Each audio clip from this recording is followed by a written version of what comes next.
News for nation पर आपका स्वागत है और मैं हूं आपके साथ प्रार्थना। न्यूज फॉर नेशन पेश करता है दिन भर की 10 वैसी खबरें जो सुर्खियों में रही। शुरुआत करेंगे पहली खबर के साथ। प्रधानमंत्री नरेंद्र मोदी ने शुक्रवार को बिहार चुनाव में अपने चुनावी अभियान की शुरुआत करते हुए कहा कि जब लोगों के हाथ में रोशनी है तो लालटेन कोई क्यों जलाएगा। तेजस्वी यादव और राजद पर बड़ा हमला बोलते हुए कहा कि बिहार के लोग जंगल राज को कभी नहीं भूलेंगे और ना ही विपक्ष को माफ करेंगे, चाहे वह अपने गुनाहों को कितना भी छिपाने की कोशिश क्यों ना करे। बिहार में जंगल राज की बात अगले 100 साल तक जारी रहेगी। पीएम मोदी बिहार के समस्तीपुर के कर्पूरी ग्राम पहुंचे और कर्पूरी ठाकुर को उन्होंने पुष्पांजलि अर्पित करने के बाद जनसभा को संबोधित किया।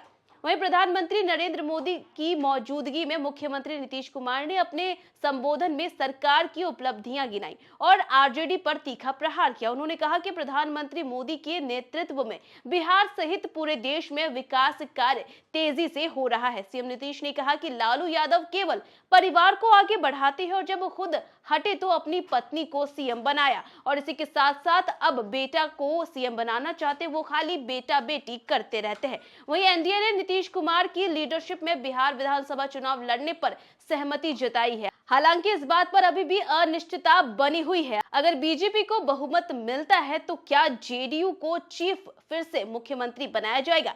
केंद्रीय गृह मंत्री अमित शाह के हालिया बयानों ने इन अटकलों को और हवा दे दी है, जब उन्होंने कहा कि बिहार चुनाव के बाद विधायक दल की बैठक में तय होगा कि सीएम कौन होगा। उनके इस बयान के बाद शुक्रवार को प्रधानमंत्री नरेंद्र मोदी ने भी समस्तीपुर में एक जनसभा को संबोधित करते हुए कहा कि नीतीश कुमार के नेतृत्व में एनडीए की अगली सरकार बनेगी।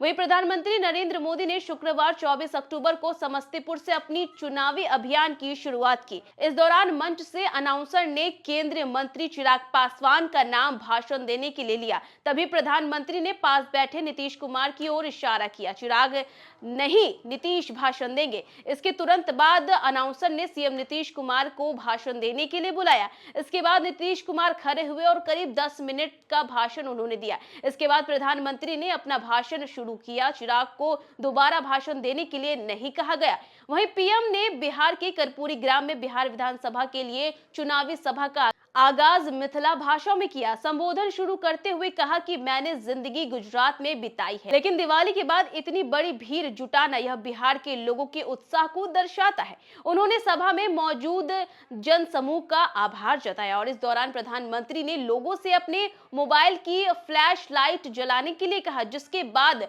मौके पर मौजूद सभी कार्यकर्ताओं और जनता ने फोन के फ्लैश लाइट को ऑन कर लिया। जिसके बाद उन्होंने कहा कि जब सबके पास इतनी लाइट है तो फिर लालटेन की क्या जरूरत है। इसी के साथ बिहार में छठ व्रत में लाखों की संख्या में दूसरे प्रदेश में रहने वाले बिहारी लोग वापस घर लौट रहे हैं, जिनके लिए रेलवे ने हजारों की संख्या में स्पेशल ट्रेन चलाया है। वहीं दूसरी तरफ बिहार चुनाव को देखते हुए कांग्रेस और आरजेडी के द्वारा लगातार रेलवे की व्यवस्थाओं को लेकर के आरोप लगाया जा रहा है, जिसके बाद अब रेलवे ने दोनों पार्टियों पर बिहार आ रहे लोगों को भ्रमित करने का आरोप लगाया है। रेलवे ने आरोप लगाया है कि यह पुराने फुटेज को दिखाकर लोगों को भ्रमित कर रहे हैं। वहीं तेजस्वी यादव ने चुनाव प्रचार शुरू कर दिया है। सिमरी बख्तियारपुर में तेजस्वी यादव ने एनडीए के खिलाफ जमकर बयान दिया। तेजस्वी यादव ने कहा कि उनकी उम्र भले ही कच्ची हो लेकिन उनकी जुबान पक्की है। उन्होंने कहा कि तेजस्वी जो कहता है वो करता है और तेजस्वी जो कहेगा वो करेगा। तेजस्वी ने कहा कि चुनाव का बिगुल बज गया है और 14 नवंबर को रिजल्ट आएगा।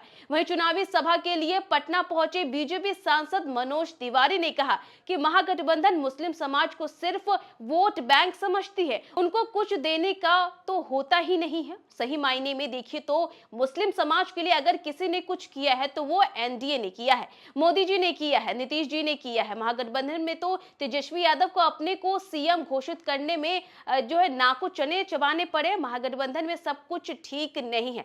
इसी के साथ केंद्रीय गृह मंत्री अमित शाह आज यानी शुक्रवार से अपने चुनाव प्रचार की उन्होंने शुरुआत सिवान से की है। जनसभा को संबोधित करते हुए अमित शाह ने कहा कि राजेंद्र प्रसाद की भूमि को बार बार प्रणाम करता हूं। मैंने पार्टी के बिहार के नेताओं से कहा था कि नामांकन के बाद मेरा सबसे पहला चुनावी दौरा सीवान में रखा जाएगा। 18 मिनट के संबोधन में अमित शाह ने 10 बार लालू और जंगल राज का जिक्र किया, तो वहीं सीवान के पूर्व सांसद शहाबुद्दीन का नाम 8 बार लिया और लालू राबड़ी के शासन और जंगल राज का जिक्र करते हुए केंद्रीय गृह मंत्री ने कहा कि 20 साल तक लालू राबड़ी के जंगल राज को सीवान की भूमि ने सहा है। शहाबुद्दीन के खौफ को सीवान ने सहा है, लेकिन सीवान के लोग को झुकना नहीं है और झुकने का नाम भी नहीं लेना है।